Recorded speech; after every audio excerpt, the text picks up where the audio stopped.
Here they go. Oh boy. I've always thought of George as kind of a contemporary patron saint of the state parks. I would be hard-pressed to find someone that has had the kind of impact in recent times as George Bristol. George Bristol is a hero in conservation circles in Texas and nationally, and a champion for our park system. George's love for nature and parks is part of his DNA. I don't think there's anything more beautiful than the Texas Hill Country in the spring, with the wildflowers and being on a porch with a treasured friend. Add to that a early June breeze, and this conservation warrior is perfectly happy.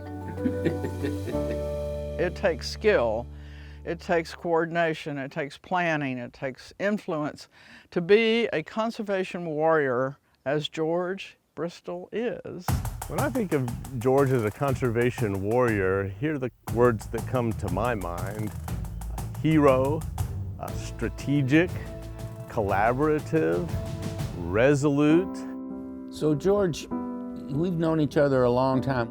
My recollection is we first began to work together when Governor Mark White appointed you to be chairman of what was then called the Texas Conservation Foundation. And you've been involved in politics a long time.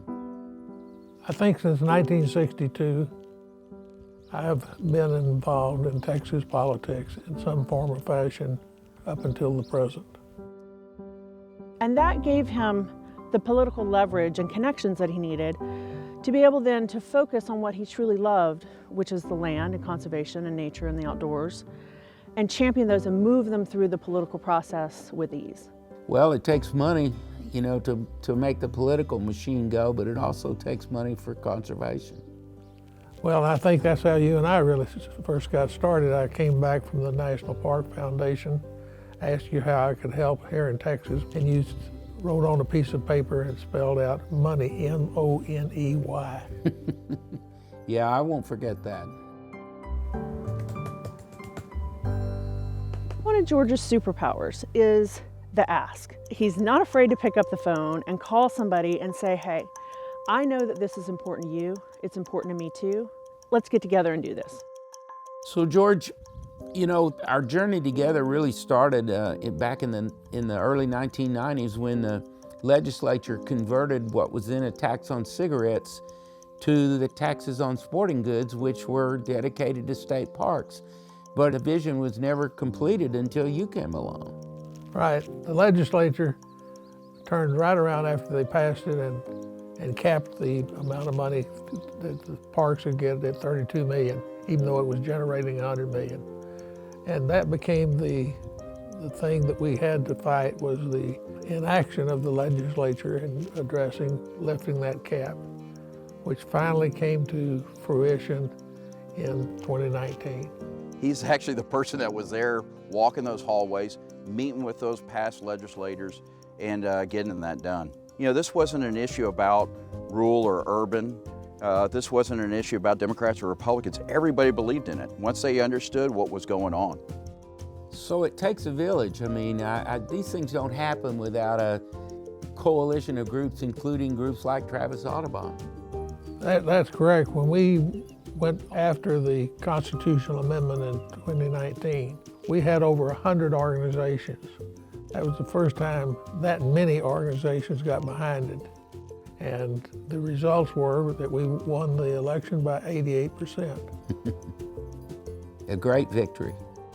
Miracle, they got it, but it didn't come by chance. The passage of Prop 5 is one of those transformative, iconic moments in conservation history in Texas. One of those truly nonpartisan, bipartisan moments in which, you know, almost 90% of the voters got out to support the passage and dedicated funding for state parks.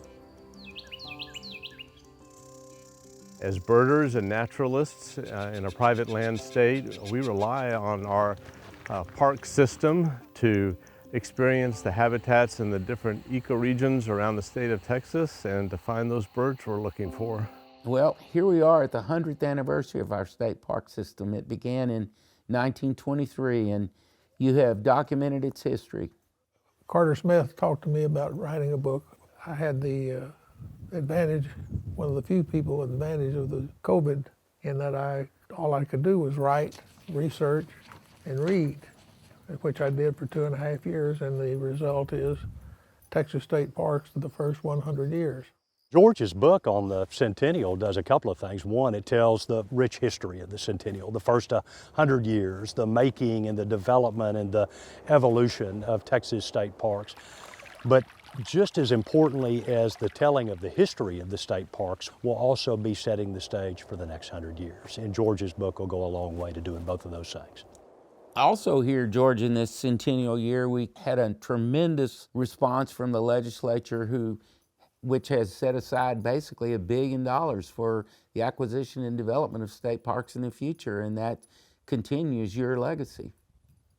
Well, one of the problems, even when we lifted the cap, is that there was not a tradition of any acquisition of land, and this is $1 billion set aside in an endowment form for the people of Texas to enjoy their parkland because they've got more of it.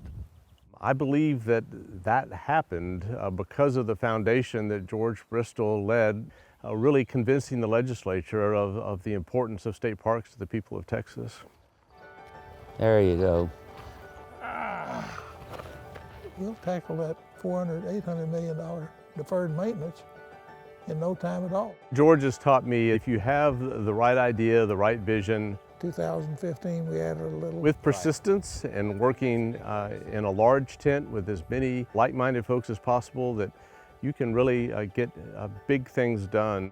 Every organization and institution that George's works with has been better when he left than when he started. His legacy is going to be generational in that it's going to set the course for the next 100 years of state parks.